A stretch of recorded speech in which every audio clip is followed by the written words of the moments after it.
Si la mort n'est pas une existence, la vie si.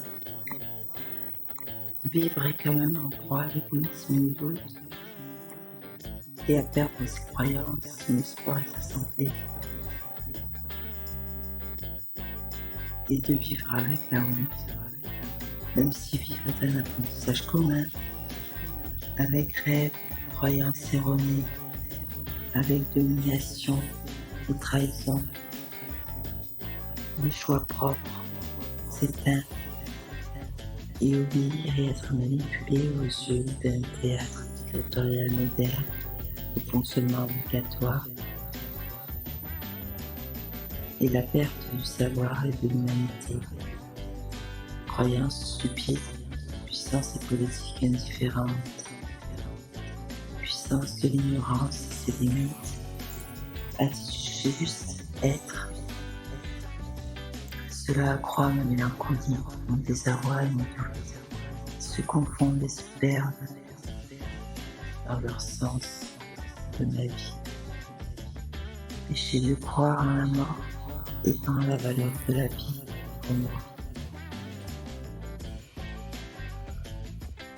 L'hypocrisie, le racisme, le contenu est difficile, mais le coût de la vie est important, orné de courage, avec comme but d'amour pour soi et pour chacun, ici et non ailleurs, ni plus tard. Ici est intemporel, mais pas destructrice.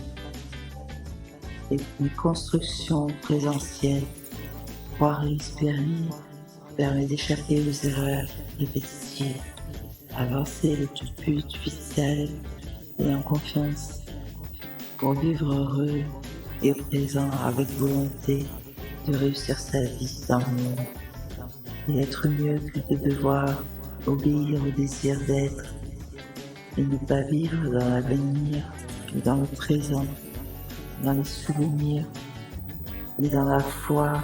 Il faut vivre en gage de vie propre, être fiable sans être hypocrite par conviction, fiable envers soi-même, sans être impurement manipulé, vivre sain, sans être esclave de son entourage. Rien ne nous appartient vraiment, car nous vivons par nous-mêmes, sans acte, sans pacte diabolique et angélique dans le monde. Croire en soi, grâce à soi, vivre au présent, avec esprit, parmi les histoires et les autres, avec volonté de connaître l'amour durable. Vivre, c'est vivre une vie exemplaire.